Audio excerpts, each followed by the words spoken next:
Bonjour à tous, aujourd'hui, il s'agit d'un animé appelé Amagami-Sanchi no Musubi. Avant de regarder la vidéo, abonnez-vous à la chaîne et appuyez sur le bouton j'aime. Oryu est un perdant sceptique qui ressemble à un Nanami dégonflé jusqu'à ce qu'il emménage avec 3 sœurs du temple et doivent choisir laquelle séduire. Tout commence lorsqu'il arrive au sanctuaire. Les touristes pensent qu'il prie peut-être les dieux pour réussir ses examens, mais Oryu ne croit pas à tout ça. Il préférerait traîner avec Tom Cruise et les autres adeptes de la science.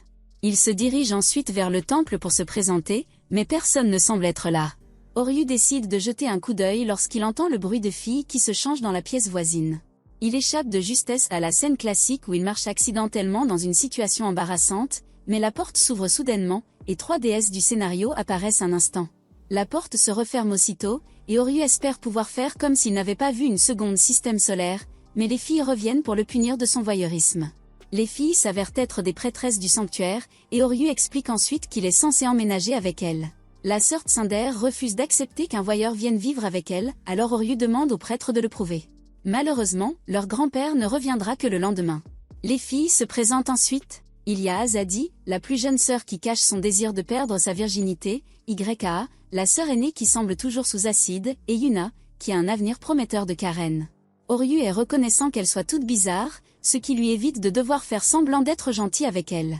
Son seul intérêt est dans les pages de son livre. À ce moment-là, Yuna le prévient à contre-ségur qu'il devra bien se comporter s'il espère avoir à dîner. Plus tard, YA montre à Oryu sa chambre, affirmant l'avoir nettoyée pour lui. Cependant, lorsqu'elle ouvre la porte du placard débordant, Oryu se précipite pour la sauver d'un tas d'ordures. Yuna arrive pour vérifier et trouve Oryu enseveli sous les formes généreuses de YA, ce qui déclenche la colère de Yuna. Plus tard, Oryu retourne à ses études quand Azadi apparaît et lui propose de mieux faire connaissance. Lorsqu'Oryu refuse sa compagnie, Azadi s'inquiète que son équipement dans le pantalon ne fonctionne pas correctement. Elle décide alors de fouiller dans ses affaires pour prouver qu'il est capable de se lever la nuit. Oryu essaie de l'arrêter, mais il glisse sur un short et tombe directement sur elle. Quand Yuna entre pour vérifier, elle trouve Oryu trop proche du noix d'Azadi et se transforme en Godzilla. Plus tard, Oryu peine encore à étudier, alors il décide de faire une pause toilette. Voyant une lumière allumée dans l'une des chambres, il va vérifier qui est encore debout et trouve Yuna étalée par terre. Pour éviter qu'elle attrape froid, il prend une couverture pour la couvrir, mais Yuna se réveille au mauvais moment et pense qu'il a de mauvaises intentions. Elle panique, ce qui amène les autres sœurs à entrer et à les trouver en pleine partie de twisté corporel. Elle referme la porte pour préserver leur santé mentale, mais Oryu tente d'expliquer qu'il préfère sa main aux filles, ce qui pousse Yuna à lui jeter du sel pour chasser le mal. Ensuite, ils s'assoient tous ensemble, et Oryu demande ce que Yuna faisait debout si tard. Il remarque les papiers sur la table, alors les filles expliquent qu'il s'agit de talismans en Mamori. Yuna insiste sur le fait qu'elle a dû le faire seule, pour que les mains tachées de sperme d'Oryu ne les touchent jamais, ce qui pousse Oryu à demander pourquoi elle irait si loin si cela ne rapporte pas d'argent. À cela, les filles commencent à tirer les fils rouges de leurs cheveux, expliquant que les prêtresses aident à relier les personnes qui ont besoin d'aide aux dieux. Ensuite, elles font leur prière avec le fil rouge enroulé autour de leurs mains. Oryu demande si le fil est nécessaire, alors elles expliquent que ces fils sont quelque chose que leur mère a laissé derrière elles. Même si leur mère n'est plus là maintenant, le fil les aide toujours à se connecter à elle. Yuna demande à Oryu ce qu'il faisait, alors il dit qu'il étudiait comme d'habitude. Lorsqu'il dit qu'il essaie d'entrer dans une prestigieuse école de médecine, les filles sont surprises qu'il ne veuille pas simplement se masturber à mort. Les filles lui disent que certains des dieux sont censés accorder du succès dans les examens, et qu'ils sont en saison de miracles. Apparemment, une pluie d'étoiles magiques va bientôt avoir lieu, et la légende dit que si tu laisses la poussière d'étoiles tomber sur toi, ton vœu se réalisera. Lorsqu'Yuna lui assure que les dieux entendront sûrement sa prière, Oryu qualifie cela de connerie. Alors qu'Oryu explique que l'impact d'une météorite te réduirait en crêpes, Yuna devient pâle de son blasphème. Pour aggraver les choses, Oryu insiste sur le fait qu'ils doivent avoir des contes de fées pour cerveau, ce qui pousse Yuna à perdre son calme et à essayer de faire un rituel pour maudire le fou. Heureusement, Yao réussit à l'arrêter. Le lendemain, de plus en plus de visiteurs viennent au sanctuaire pendant qu'Oryu broie du noir sous un arbre, se lamentant sur le fait qu'aucun de ses charabia ne fonctionne. Soudain, il entend la tentative atroce de Yuna de parler anglais à une petite fille qui va maintenant rentrer chez elle avec des cauchemars. Oryu intervient et dit à la petite fille d'accepter le talisman en fluant, alors les filles le prennent avec plaisir et lui font un signe d'au revoir. Après cela, Oryu propose d'enseigner à Yuna un meilleur anglais, afin qu'elle ne fasse pas fuir les torsus étrangers, mais Yuna refuse de recevoir de l'aide de sa part. Cependant, elle le remercie d'être intervenue et promet d'étudier son anglais davantage. Soudain, un oiseau fond sur elle et lui vole son fil rouge. Yuna se souvient quand sa mère leur a donné ses fils rouges, et ils sont instantanément devenus des trésors. Maintenant, un gros monstre a volé avec.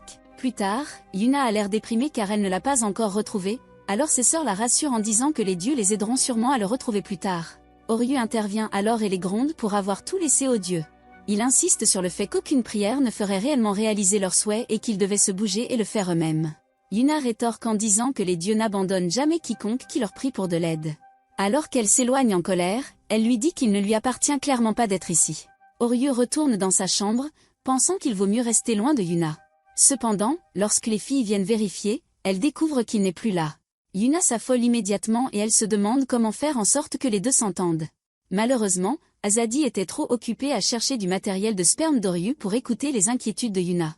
Soudain, Yuna remarque une photo d'Oryu et de sa mère et Azadi lui rappelle ce que leur grand-père leur a dit. Apparemment, Oryu avait perdu sa mère quand il était jeune et s'était retrouvé dans un orphelinat. Elle conclut qu'il a probablement prié les dieux à l'époque, mais qu'il a reçu un doigt divin en retour. C'est pourquoi il ne croit plus en les dieux. Azadi assure ensuite à Yuna qu'elle et Oryu se ressemblent plus qu'elle ne le pense pendant que Yuna les écoute. Pendant ce temps, Oryu cherche dans tous les nids d'oiseaux qu'il peut trouver le fil rouge de Yuna. Après un échec, il décide d'essayer à nouveau le matin, mais il se rappelle les prières des filles et décide d'essayer. En même temps, Yuna cherche partout Oryu quand elle le trouve en train de prier pour qu'elle retrouve son trésor. Yuna se joint à lui et le félicite pour ses prières, alors Oryu s'excuse d'avoir été un imbécile plus tôt. Yuna s'excuse aussi et lorsqu'elle voit ses mains sales, elle lui dit que puisqu'il a un peu de respect pour les dieux, il peut vivre au sanctuaire. Juste à ce moment-là, les filles apparaissent, soulagées de les trouver, bien qu'Azadi soit convaincu qu'ils se sont secrètement frottés à Tabou. Ils retournent ensemble à la maison et conviennent que si un miracle se produit, ils pourront retrouver le fil rouge. À ce moment-là, Oryu est choqué de voir la pluie d'étoiles magiques se produire, alors il la regarde tous avec surprise. Cependant, Oryu réalise que ce n'est qu'une pluie de météores et de cerisiers en fleurs, tombant en même temps. Voilà pour les miracles. Les filles se demandent combien de temps Oryu est coincé dans son attitude et lui demandent si la vue devant lui n'est pas aussi belle qu'un miracle. Oryu finit par accepter et pendant qu'il parle, le fil rouge de Yuna est retiré d'un nid d'oiseau et tombe sur elle. Le lendemain, le prêtre Chidori arrive enfin, alors les filles lui disent que tout va bien dans son absence. Chidori accueille alors Oryu et explique qu'une fois qu'il se mariera, il prendra le rôle de prêtre. Lorsqu'Oryu demande de quoi il parle, le vieux lui dit qu'il va se marier et partager le lit avec l'une de ses petites filles. Ryu s'y oppose immédiatement et dit qu'il avait seulement prévu d'être un pique-assiette. Il ajoute qu'il veut être médecin, pas prêtre, mais Chidori lui assure que le métier de prêtre est flexible et qu'il peut donc avoir 2 emplois. Les filles s'y opposent également, mais comme Chidori les ignore, Ryu insiste sur le fait qu'il ne veut pas aller jusqu'au bout. Chidori l'informe calmement qu'il a l'intention de le transférer dans une école qui augmentera ses chances d'entrer dans l'université de ses rêves. En entendant cela, Ryu le supplie de lui pardonner son insolence et lui demande combien de petits-enfants il veut. Chidori s'éloigne en riant, tandis que Yoryu prévoit de trouver un moyen d'échapper à toute cloche de mariage. Plus tard, les filles organisent une réunion anti-Yoryu dirigée par Yuna qui pense que le vieil homme doit être atteint de démence. Les autres filles conviennent qu'il serait bizarre de l'épouser à l'improviste et Yuna ajoute que Yoryu ne croit même pas en Dieu. Elles se demandent ce qu'elles peuvent faire et Yuna suggère de trouver un moyen de le mettre à la porte. L'opération commence et Yuna dit à Yoryu qu'il va falloir faire des travaux ménagers au lieu d'être un parasite. Sa première tâche est de cuisiner et Yuna lui montre un réfrigérateur plus vide que le cerveau de YE. Elle pense qu'il n'y a aucune chance qu'il puisse préparer quelque chose avec ces ingrédients, mais elle se ravise lorsqu'il lui présente un plat spécial de Gordon Ramsay. Les filles s'empiffrent rapidement et même si le repas était impeccable, Yuna dit qu'il n'est pas encore tiré d'affaire. Ensuite, il est obligé de faire la lessive. Yuna espère qu'il se pliera à la chaleur du soleil tandis que YE se demande si c'est une bonne idée de lui donner accès à leur couverture de parcelles. Étonnamment, Yoryu ne sourcille pas devant leurs vêtements intimes et c'est plutôt un défi pour les filles d'y assister. Après s'être mis dans l'embarras, Yoryu plie le linge en piles bien ordonnées qui donne l'impression qu'il est tout neuf. Cependant, Yuna insiste sur le fait que ce n'est pas encore fini et est obligée de sortir son arme secrète. Yoryu va devoir nettoyer la chambre de YE. La chambre de YE est l'image même d'une porcherie et Yuna lui souhaite bonne chance pour sa mission. Yoryu se demande par où commencer car son nez est souillé par quelque chose de pourri. Il découvrit que la source était des peintures à l'huile, car YE était un étudiant en art. Yoryu faillit y laisser sa vie, mais il finit par présenter une chambre étincelante de propreté. Y estima qu'il devrait le laisser rester dans la maison après lui avoir fait subir tout cela et Azadi ajouta qu'il pourrait aussi avoir besoin d'une servante. Lorsque Yuryu a entendu cela, il les a remerciés pour leur hospitalité de courte durée, mais s'il devait faire le ménage tous les jours, il ne serait pas en mesure de lire pour l'école de médecine. C'est pourquoi Yuryu fait ses valises et part réaliser ses rêves. Les filles se sentent mal à l'aise face à son départ, mais Yuna insiste sur le fait que leur plan a dû être un grand succès. Y et Azadi, quant à eux, semblent tristes de le voir partir. Plus tard dans le train, Yuryu s'est remis à étudier avec acharnement tandis que les filles le harcèlent en secret. Elle taquine Yuna pour sa mollesse, alors qu'elle n'y a voir un cœur. Elle se demande pourquoi Yuryu veut passionnément devenir médecin et pense que c'est probablement à cause de sa mère. La traque s'est poursuivie depuis la gare jusqu'à un endroit isolé où la piste s'est terminée par une maison hantée par des corbeaux et des chauves-souris. Yuna craint que Yuryu n'ait l'intention de vivre dans les bidonvilles parce qu'elle l'a mis à la porte, mais Yuryu se faufile jusqu'à eux et effraie Yuna. Il se demande ce qui se passe avec tous les enfants pendant que ceux-ci essaient de nommer les planètes sur leur poitrine. Yuryu leur demande ce qu'ils font là mais il est interrompu par le propriétaire de la maison et le docteur Baeru. Ils entrent et Mahiru explique qu'elle dirige l'orphelinat Miracle Garden. Elle remercie les filles d'avoir accueilli un mauvais payeur comme Yuryu et dit qu'elles sont trop belles pour être ses futures épouses. Elle leur assure que Yuryu a de bonnes qualités et le taquine en lui disant que c'est à cause d'elle qu'il veut devenir médecin. Yuryu l'arrête avant qu'elle ne mentionne ce qu'il fait la nuit, puis il insiste sur le fait qu'il ne retournera pas au sanctuaire et qu'il ne les épousera pas. Mahiru lui arrache la bouche et le menace, lui rappelant les ficelles qu'elle a tirées pour qu'il soit placé dans une famille d'accueil. Ensuite, les enfants se précipitent vers Yuryu pour lui montrer leur grue en papier et lorsqu'Yuryu a l'air surpris, une autre fille nommée Shireti surgit. Yuryu se demande ce qu'elle fait là, mais elle répond qu'elle n'est que de passage. Les filles se demandent qui elle est et Yuryu leur explique que c'est une amie d'enfance qui vivait là aussi. Azadi parie que c'est à cause de Yuryu qu'elle s'habille comme un garçon, mais Yuna lui dit d'arrêter. L'un des enfants montre sa grue en papier aux filles et dit que c'est pour sa mère. Mahiru explique alors qu'il s'occupe aussi des parents dont la maladie les empêche de s'occuper de leurs enfants. C'est pourquoi il fabrique des grues en papier sur des ficelles pour les leur envoyer. Les filles trouvent l'idée géniale, mais Yuryu trouve que c'est une perte de temps. Yuna lui dit qu'il a tort et demande aux enfants de l'ignorer pendant qu'elle les aide à faire leurs grues. Au bout d'un moment, les filles présentent une épave. La grue de Y en faisait beaucoup trop. Yuna est trop lente avec elle et Azadi est trop maladroite. Les enfants se rassemblent et disent à Yuryu que les filles sont un gaspillage de planètes jumelles et lui demandent de les aider. Yuryu ne résiste pas à leur appel et les aide à faire 1000 grues en papier.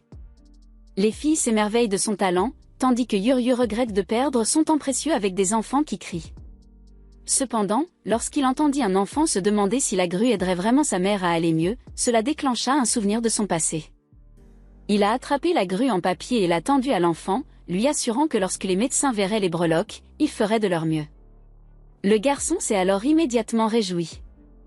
Mahiru est entré et a dit aux filles que Yuryu était si doué pour les grues en papier parce qu'il en avait plié des milliers pour sa mère. C'est pourquoi il est celui qui comprend le mieux les enfants. Les filles réalisent que Yuryu veut devenir médecin à cause des enfants, alors Shiradi ajoute que Yuryu a toujours été là pour eux lorsqu'ils étaient anxieux ou tristes. Mahiru attire alors l'attention des filles et leur dit de bien s'occuper de Yuryu. Plus tard, les filles continuent de jouer dehors avec les enfants, tandis que Mahiru félicite Yuryu d'avoir trouvé 3 dames du sanctuaire. Cependant, Yuryu déplore qu'elle lui ait demandé de faire toutes les tâches ménagères, ce qui l'a empêché d'étudier. Mahiru dit que Yuryu a toujours été capable de faire beaucoup de choses avec ses mains, mais que sa bouche a eu du mal à suivre. Cependant, elle lui assure que ces 3 filles ont fait tout ce chemin parce qu'elles tiennent à lui et qu'il ferait une erreur s'il pensait qu'il n'était pas le bienvenu. Elle lui rappelle alors qu'il était enfant et qu'il voulait l'aider à faire les tâches ménagères ou à s'occuper des enfants. Mahiru lui avait dit qu'elle était contente de tout faire elle-même. Yuryu sourit et décide de ne plus se plaindre, quitte à tout faire comme elle. Mahiru approuve et lui souhaite bonne chance. Plus tard, les filles taquinent Yuryu parce qu'il a le béguin pour Mahiru, mais il leur dit de fermer leur gueule et leur explique qu'il lui doit la vie. Il s'excuse ensuite d'avoir été égoïste et d'avoir quitté la maison comme ça. Il propose de faire toutes les tâches ménagères qu'ils veulent, mais Yuna lui dit qu'ils deviendront paresseux s'ils font ça, alors il propose tous de les aider puisqu'ils font partie de la famille maintenant. Yuryu accepte volontiers, mais les filles s'avèrent être de mauvaises ménagères. La chambre de YE est revenue à la case départ en moins d'un jour. Asahi n'a pas compris le concept d'utilisation d'une ligne, et Yuna peut regarder la peinture sécher plus vite qu'elle ne peut cuisiner. Yuryu se rendit compte qu'il n'y avait plus d'espoir pour ce trio de tête en l'air. C'est alors que Chidori fait son apparition et dit qu'il est heureux que Yuryu se comporte enfin comme un successeur, mais que Yuryu a toujours l'intention de faire quelque chose à propos du mariage plus tard. Chidori suggéra alors qu'il devrait avoir une entrevue formelle de mariage avec chacune de ses petites filles afin d'approfondir leurs liens. Quelques jours plus tard, Chidori vient chercher Yuryu pour son premier entretien de mariage.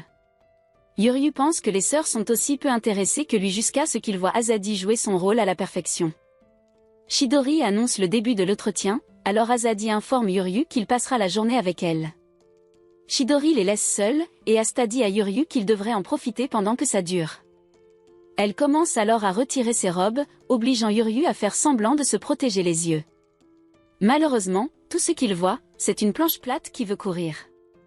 Peu après, Azadi et Yuryu courent ensemble, et elle lui explique que courir est pour elle comme respirer.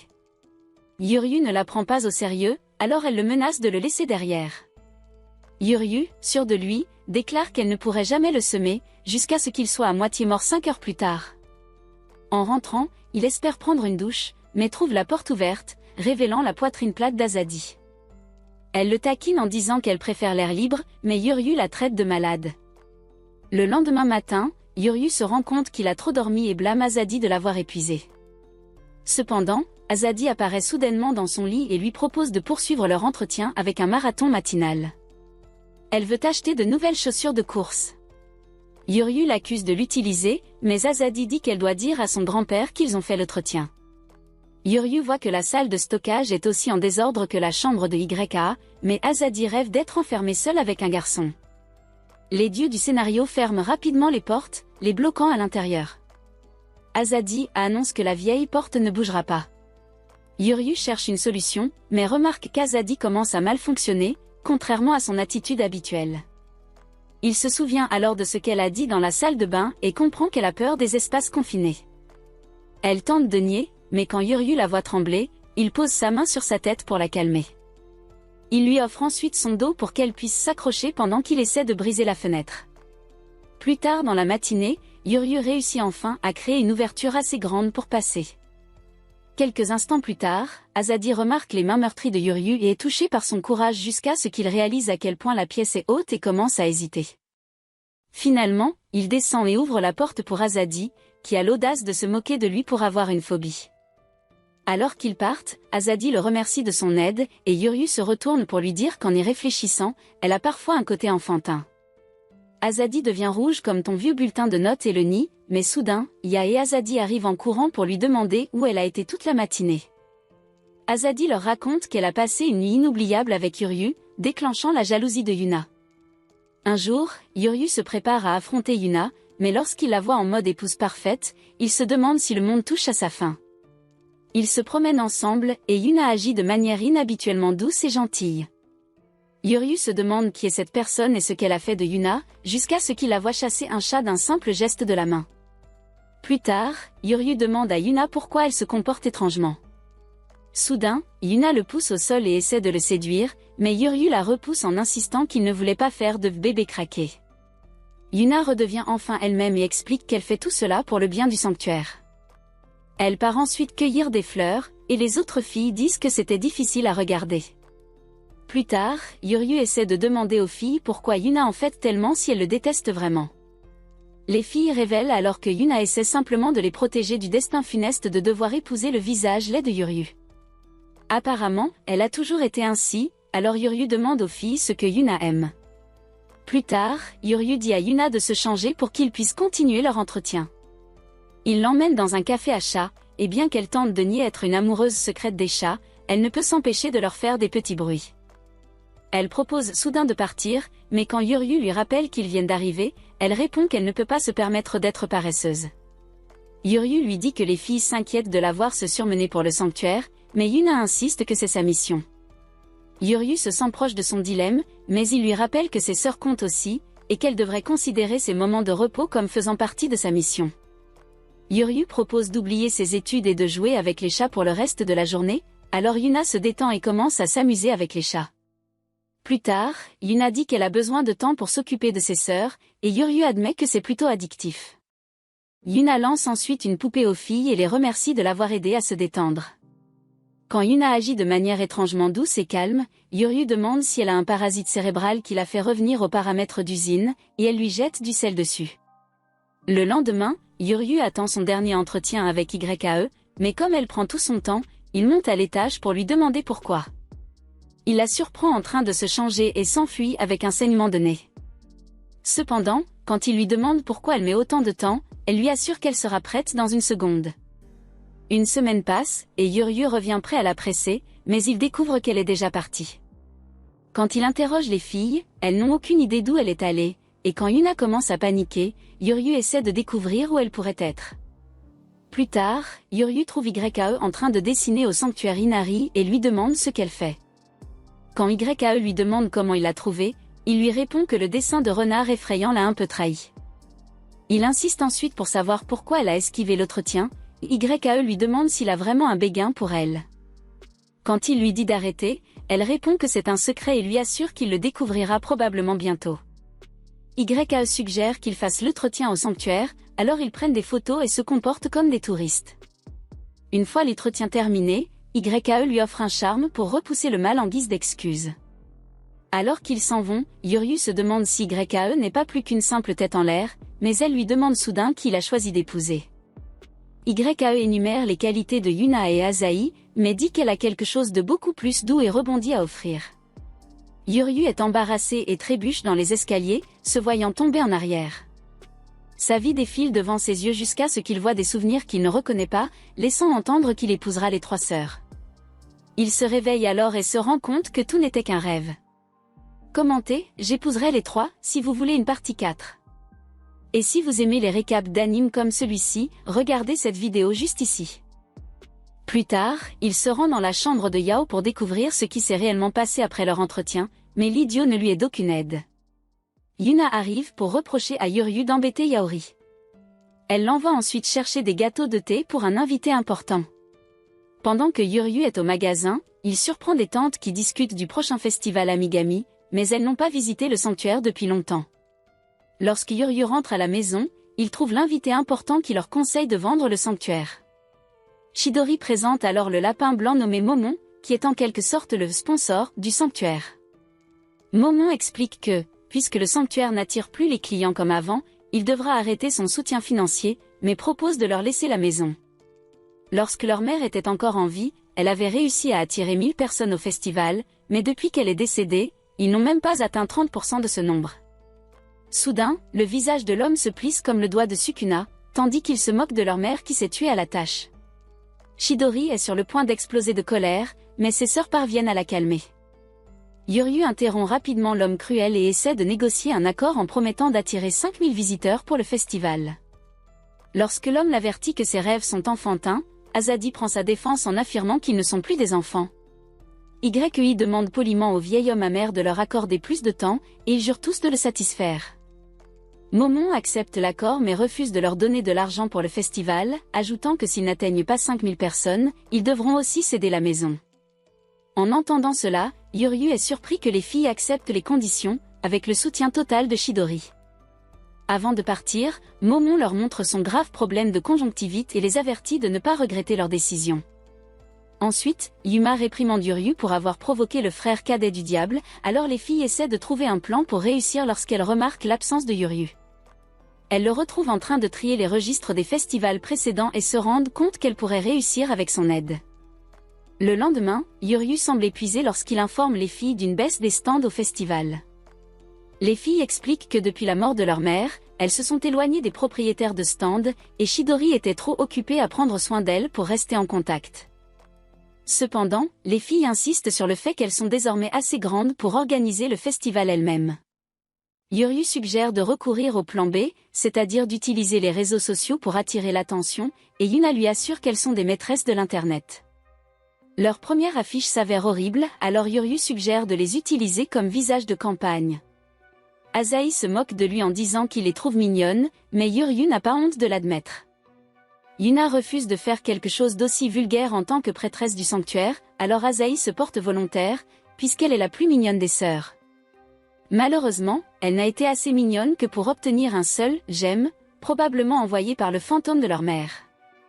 Quand cela n'a pas marché, elles ont essayé une photo de Yuna, mais seulement 2 personnes s'y sont intéressées. Frustrée, Asahi a tenté d'utiliser le décolleté extravagant de YAE pour attirer l'attention, mais cela n'a obtenu aucun « j'aime » et Yuryu a dû nettoyer ses yeux.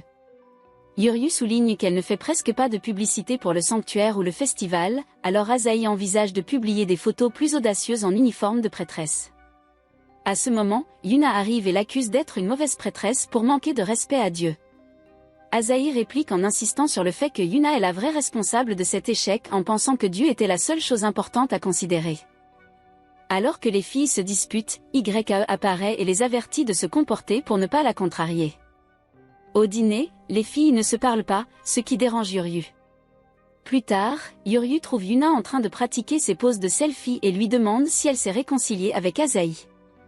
Il montre ensuite à Yuna combien Asahi a travaillé dur et lui demande si elle pense toujours qu'elle est un échec. À ce moment, Yuna envoie un selfie à Asahi pour lui demander des conseils. Alors qu'Asahi lui répond avec enthousiasme, Yuna la prend dans ses bras et s'excuse d'avoir été tsundere. Les filles se réconcilient enfin, alors YAE se joint à elle pour un moment d'émotion, et pendant que les filles s'amusent, Yuryu prend une photo qui devient virale. Ensuite, elle continue à créer du contenu TikTok pour le sanctuaire avec le même succès. Grâce à cela, Yuryu propose de passer à la phase 2, qui consiste à créer des articles limités à vendre. YAE est chargé de concevoir les talismans, mais 2 jours plus tard, Yuryu est à bout après l'avoir interrogé sans relâche pour obtenir les designs. Elle avait procrastiné tout le temps, mais elle lui assure qu'elle lui donnera tout le lendemain matin. Yuryu réalise ensuite qu'ils sont dans le pétrin, car toutes les promesses de YAE s'avèrent fausses. Lorsqu'il vérifie sa chambre, elle est déjà partie. Pendant ce temps, YAE se trouve au bord de la rivière, observant un drame de poissons quoi. Lorsqu'elle voit les poissons amoureux, cela lui donne enfin l'inspiration pour son propre design. Le lendemain matin, Yuryu montre aux filles ses conceptions de talismans de remplacement, mais elles lui disent de se concentrer uniquement sur ses études de médecine. À cet instant, YAE entre avec le nouveau design, que tout le monde salue immédiatement pour son génie. YAE explique que le design de l'amour est conçu pour attirer les jeunes célibataires désespérés. Yuryu reproche à YAE d'être trop lente et promet de la surveiller la prochaine fois, mais les filles le trouvent bizarre de vouloir surveiller une femme plus âgée. Cependant, YAE lui est reconnaissante pour son soutien. Avec leur succès sur les réseaux sociaux et les nouveaux designs de talismans, les filles sont enthousiastes pour le festival. Mais Yuryu leur rappelle qu'il reste encore une chose importante à faire. Plus tard, ils se dirigent vers le quartier commerçant de la ville, et les filles avouent leur nervosité.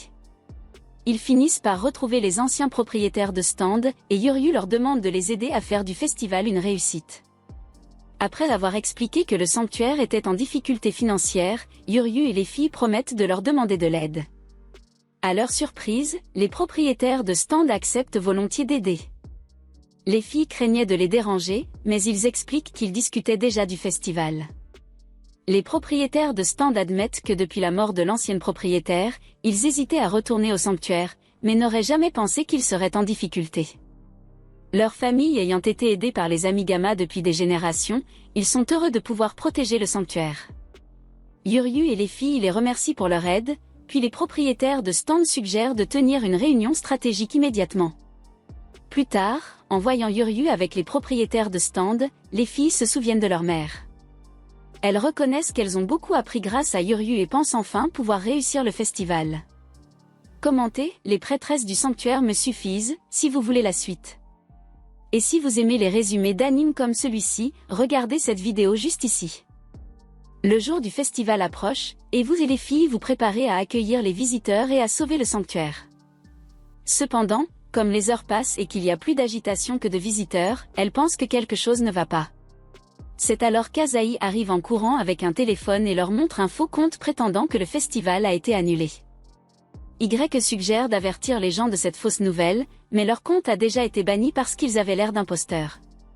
Au même moment, le Voldemort japonais se réjouit de la réussite de son plan visant à donner une leçon aux filles Amigami. De retour au sanctuaire, Yuryu et Asahi maudissent Mo et Mon pour avoir fait cela, car personne d'autre ne serait assez malade pour essayer. Yuna leur rappelle tout le mal qu'ils se sont donné pour que le festival soit gâché par un homme dont les yeux ressemblent à des ongles d'orteils coupés. Yak et Asahi se sentent aussi mal que Yuna, mais Yuryu leur assure que ce n'est pas fini. Après avoir consulté le programme du festival, Yuryu leur suggère de se concentrer sur les événements de l'après-midi pour attirer l'attention. Il parle aux filles d'un plan pour attirer les gars en sueur avec des baskets New Balance, ce qui les fait paniquer et les avertit qu'elles pourraient avoir des ennuis. Chidori l'entend cependant et insiste sur le fait que c'est une bonne idée. Les propriétaires de l'échoppe acceptent également d'aider, Yuryu prend donc quelques prospectus à distribuer et laisse les filles s'occuper du reste. Alors que les filles regardent et s'enfuient, Asahi demande si Dieu va les gronder, ce à quoi Chidori répond que le plus important est de s'amuser avec Dieu. Les propriétaires de l'échoppe acceptent de s'amuser aussi et de partager le bonheur des filles. Pendant ce temps, Ryo essaie de distribuer des prospectus pour le festival, mais les gens ne réagissent pas à un homme en peignoir. C'est alors que Mahiru arrive pour l'aider et lui montrer comment faire. Shirai et les enfants arrivent aussi pour l'aider, et Yuryu demande ce qu'ils font tous là. Mahiru répond qu'ils ont entendu dire qu'ils avaient des problèmes et qu'ils pensaient que Yuryu essaierait de les résoudre tout seul. Ils disent à Yuryu de se détendre et acceptent de rester pour les aider. Ils peuvent enfin distribuer les tracts, juste à temps pour l'attraction principale. YU et les filles se présentent sur un char pour montrer des filles en peignoir. Lorsque la foule voit à quel point les demoiselles du sanctuaire sont mignonnes, elle décide de passer au festival. Momon observe la scène et regrette l'échec de son plan. Pendant ce temps, les filles déplorent le manque de respect de Yuryu envers Dieu, mais comme elles sont déjà là-haut, elles décident d'en faire une blague. Les filles sont attirées par la foule, et Yuryu pense qu'ils vont enfin atteindre les 5000 visiteurs. Mais il se met à pleuvoir et tout le monde se met à l'abri. Le festival est alors plus vide que Yesbren, et la radio annonce que l'orage risque de durer longtemps. Yuryu a l'air déprimé en regardant le compteur de visiteurs. Il décide de sortir sous la pluie, bien que les filles l'avertissent qu'il risque d'attraper froid. Malgré leur malchance, les filles assurent à Yuryu que Dieu ne leur tournera jamais le dos et qu'il les aidera sûrement. Traduit avec dipel.com, version gratuite. Yuryu regarde les filles prier sans but sous la pluie et part en courant. Yuryu se sent frustré par son impuissance et se demande ce qu'il peut faire pour changer les choses. À ce moment-là, l'orage prend fin et Yuryu remarque quelque chose d'incroyable. Les filles le rattrapent pour s'assurer qu'il va bien et Yuryu leur montre une scène d'un conte de fées de Disney, ce qui lui fait penser qu'il pourrait s'agir d'un miracle. Quelques instants plus tard, les filles se produisent dans un sanctuaire au milieu des cerisiers en fleurs. La foule les regarde agiter leurs éventails à l'unisson, et une femme partage même le moment sur son TikTok Live. Après avoir agité leur cloche un peu plus longtemps, le spectacle se termine enfin par une révérence. La foule applaudit tandis que les feuilles continuent de tomber, ajoutant à l'attraction. Yuna est reconnaissante pour ce miracle lorsqu'elle voit l'énorme participation et Asahi fait remarquer que cela s'est vraiment transformé en un lac d'amour. Alors que les gens continuent de regarder, Asahi dit que cela lui rappelle les jours où leur mère était là. Les filles sont alors encouragées à faire encore mieux en tant que demoiselles du sanctuaire, et Yuna suggère qu'elles amènent plus de gens au sanctuaire et à Dieu. Grâce à cela, une tonne de personnes visitent le festival et les créations de Y connaissent un succès immédiat. Yuryu gère le magasin comme un seul homme, et Ahiru se présente pour l'aider à nouveau, ce qui amène Yuryu à la remercier pour son aide. Mahiru dit qu'elle a toujours voulu se déguiser en vierge du sanctuaire, mais qu'elle est surtout contente que beaucoup de gens aient pu visiter le festival. Lorsqu'elle lui fait remarquer qu'il est difficile de vivre dans un sanctuaire, Ruryu se plaint que les filles ne cessent de le bousculer et qu'il n'a pratiquement pas le temps d'étudier. Il y a encore la question du mariage avec l'une d'entre elles, qui suffit à le rendre fou, et pas dans le bon sens du terme. Cependant, Mahiru lui fait remarquer qu'il se donne beaucoup de mal pour les aider, et Yuryu lui répond qu'il pense seulement que personne ne devrait rester sans récompense après tant d'efforts. Une autre cliente arrive, et pendant que Yuryu s'occupe d'elle, Mahiru voit qu'il s'amuse. Après le coucher du soleil, le groupe s'aperçoit qu'il manque une personne et qu'il ne reste plus que 5 minutes. Malheureusement, il n'y a plus de visiteurs, alors Mo et Mon se présentent pour se vanter d'avoir dépassé le temps imparti. Cependant, à leur grande surprise, Mo et Mon leur dit qu'ils ont réussi et qu'il continuera à les soutenir. Il l'informe qu'il leur manque un visiteur, et il leur dit de l'ajouter à la liste. Il compte sur eux pour amener plus de visiteurs à partir de maintenant et part. Pendant qu'ils s'en vont, Mo et Mon se vantent de ne plus être insolents s'ils lui doivent une faveur. De retour au sanctuaire, Ryuryu est soulagé d'avoir sauvé le sanctuaire tandis qu'Azadi n'arrive pas à croire qu'ils ont réussi à attirer 5000 visiteurs. Elle verse une larme de joie à l'idée qu'ils puissent continuer à vivre là, ce qui pousse Yuna à la serrer dans ses bras et à admettre qu'elle n'arrive pas à y croire non plus. Pourtant, il est d'accord et dit que c'est grâce à Ryuryu. Pour exprimer sa gratitude, elle l'embrasse sur la joue, ce qui provoque un court-circuit dans son cerveau.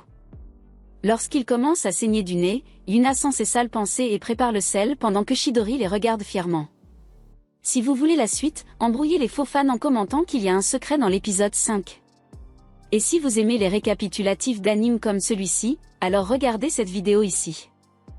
Le lendemain, Yuryu essaie d'étudier mais se rappelle du baiser de YE et se cogne la tête contre la table pour exorciser son démon intime. Après en avoir souffert, Yuryu se demande si YE l'aime vraiment. Asahi arrive et lui dit qu'il se prend trop la tête et qu'il va finir distrait de ses études. Yuryu admet qu'elle a raison, alors Asahi propose de découvrir les véritables sentiments de YE pour lui. Cet après-midi-là, Asahi demande à YE ce qu'elle pense de Yuryu, et elle lui répond qu'il est un gars bien. Asahi rapporte à Yuryu que cela signifie en langage de fille qu'il ne compte pas vraiment. Yuryu essaie d'accepter cela calmement, mais Asahi admet qu'elle-même ne sait pas toujours ce que YE pense.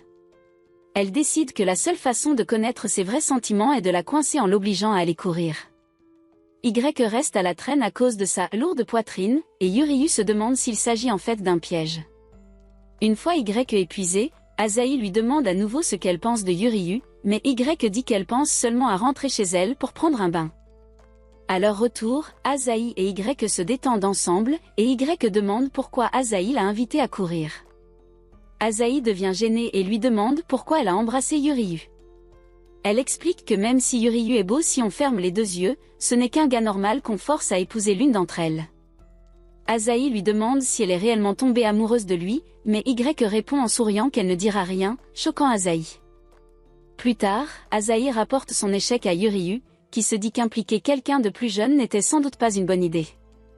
Asahi se vexe, et quand Yuryu essaie de lui tapoter la tête pour la remercier, elle le bloque et lui dit qu'elle n'aime pas être traitée comme une enfant. Yuryu s'excuse et dit qu'elle lui rappelle un enfant de l'orphelinat, alors Asahi décide de lui montrer qu'elle n'est pas si innocente. Elle grimpe sur lui et lui mordit l'oreille. Quand il lui demande pourquoi, elle répond qu'elle ne dira rien et s'enfuit de la pièce, le laissant avec une confusion grandissante. Le lendemain, Yuryu a du mal à se brosser les dents à cause des pensées audacieuses concernant les deux sœurs. Yuryu prie pour que Yuna soit au moins un peu plus calme, lorsqu'il tombe sur elle en train de se comporter bizarrement. Yuna insiste qu'elle ne cache rien, puis YE arrive et demande ce qui ne va pas. Yuryu dit que Yuna cache quelque chose, alors Asahi lui conseille de parler à Yuryu à ce sujet, mais Yuna dit qu'il pourrait divulguer l'information. Ce soir-là, Yuryu réussit à terminer sa séance d'études sans souci et se demande si les filles ont été enlevées par des extraterrestres. Il sort pour vérifier et trouve Asahi accroupie devant la chambre de Yuna. Elle lui dit de faire moins de bruit et de regarder quelque chose d'intéressant, alors il voit Yuna qui s'applique à créer un talisman. Asahi explique que le lendemain, c'est son anniversaire, et Yuryu devine que les filles cachaient leurs cadeaux pour elle plus tôt. Asahi dit que Yuna est mauvaise pour garder des secrets, alors ils vont voir la chambre de YE et la trouvent en train de coudre des peluches pour que des démons les possèdent plus tard. À minuit, YE dit à Yuna que son cadeau est mignon, mais qu'Asahi aimera sûrement mieux le sien. Yuna rétorque cependant que son propre cadeau est meilleur. Les filles commencent à se disputer pendant que Yuryu les observe. Il demande à Asahi si elle se soucie vraiment de l'un des cadeaux, mais elle sourit simplement pour elle-même. Soudain, YE et Yuna trébuchent et gâchent leur cadeau, alors Yuryu se prépare à intervenir pour les gronder, mais Asahi l'arrête et lui dit de regarder. Asahi demande aux filles ce qu'elles font, elle lui souhaite alors un joyeux anniversaire et s'excuse d'avoir gâché leur cadeau car elles sont si maladroites. Cependant, Asahi apprécie Yuna pour s'être concentrée intensément sur la fabrication d'un seul cadeau, tandis que YE a fait de nombreux cadeaux pour elle. Elle leur dit qu'elle les aime toutes les deux et les remercie, puis elle partage un câlin chaleureux. Quand Yuryu s'approche, Asahi dit que ce qui compte, c'est tout l'effort qu'elles ont fait pour elle. Elle demande ensuite à Yuryu ce qu'il a à dire, alors il lui souhaite timidement un joyeux anniversaire pendant que les filles retournent se coucher. Plus tard ce matin-là, Yuna et YE se réveillent en regrettant de ne pas avoir pu offrir leur cadeau à Asahi. Elles aperçoivent soudain Asahi, qui leur dit qu'elle a quelque chose d'intéressant à leur montrer, elles entrent dans le salon et trouvent les cadeaux cassés à nouveau intacts. À côté d'eux, Yuryu dort profondément en tenant un livre sur les accessoires faits main. Les filles trouvent cela adorable de sa part, et Asahi découvre une note lui souhaitant un joyeux anniversaire. Plus tard, Yuryu fait un rêve où Yuna lui dit qu'elle veut exprimer sa gratitude et lui plante un baiser. Yuryu se réveille et se demande ce que cela signifie, tandis que le talisman de YE repose à côté de lui. Il reçoit ensuite un message de Mairo lui demandant s'il est libre. Plus tard, Asahi et YE se rendent dans la chambre de Yuryu pour lui demander quelque chose, mais elle constate qu'il n'est pas là. Yuna leur dit qu'il a été appelé par Mairo, alors les filles décident d'attendre son retour. Yuna s'inquiète de trop dépendre de lui et mentionne le baiser surprise de YE. Yuna espère qu'Asahi n'a rien fait d'inapproprié non plus, mais le visage rouge d'Asahi la trahit. Yuna commence à sermonner les filles, leur rappelant qu'elles risquent de compromettre leur vénération en tant que prêtresse du sanctuaire. Cependant, les filles lui disent qu'elle est trop froide avec lui et qu'elle devrait montrer plus de reconnaissance pour tout ce qu'il fait pour elle. Pendant ce temps, Mairo remet à Yuryu un nouvel uniforme pour l'école, alors il lui demande pourquoi elle l'a appelé au lieu de le lui apporter. Mairo admet qu'elle voulait voir son visage, ce qui met Yuryu mal à l'aise. Elle lui demande ensuite comment se passe la vie avec les prêtresses, et Yuryu répond que c'est l'enfer. Yuna est sérieuse mais têtue, tandis que YE est un peu dans la lune et ne travaille qu'à son propre rythme. Quant à Asahi, elle n'est pas douée pour les travaux minutieux non plus, alors il finit par tout faire pour les filles. Mairo remarque qu'il semble aimer faire tout leur travail pour elle. Elle lui dit que c'est à la fois son mauvais côté et son bon côté, mais qu'il doit se concentrer sur son objectif de devenir médecin. Après cela, Yuryu rentre chez lui avec une nouvelle détermination à devenir médecin et à rendre tout ce que Mairo a fait pour lui. En chemin, il remarque Yuna qui l'attend et lui demande ce qu'elle veut. Elle répond qu'elle veut juste lui parler. Ils se promènent ensemble et un silence gênant s'installe. Soudain, Yuna demande ses épaules et commence à les masser pour qu'il se sente mieux, mais Yuryu se demande ce qui lui prend. Elle remarque que ses lacets sont défaits et se penche pour les nouer, mais lorsqu'il voit un accès libre à sa poitrine, il insiste pour nouer lui-même ses lacets. Yuryu lui demande ce qui ne va pas avec elle, et Yuna dit qu'elle essaie simplement d'exprimer sa gratitude. À ce moment-là, Yuryu se souvient de son rêve et réalise que tout se passe exactement comme dans le rêve. Alors que Yuna continue de parler, Yuryu se demande si le rêve était prophétique, ce qui signifie qu'elle a essayé de l'embrasser. Cependant, Yuna ne fait que le remercier, ce qui le soulage jusqu'à ce qu'une fille pousse accidentellement Yuna vers lui, tout comme dans le rêve. Mais cette fois, Yuryu l'arrête en mettant sa main pour éviter le baiser. Puis il recule et réalise que le rêve était juste. Yuna prend son sac de sel et en lance dans l'air, puis elle lui dit qu'il devrait y aller. Yuna se demande pourquoi Asahi est si consciente, alors Yuryu revient à la normale et s'éloigne. Cependant, Yuna rejoue le moment où ils ont failli s'embrasser et lance encore plus de sel sur elle-même pour purifier ses pensées impures. Si vous voulez la suite, commentez, la seule voix, c'est la voix à 3. Et si vous aimez les résumés d'animes comme celui-ci, regardez cette vidéo ici.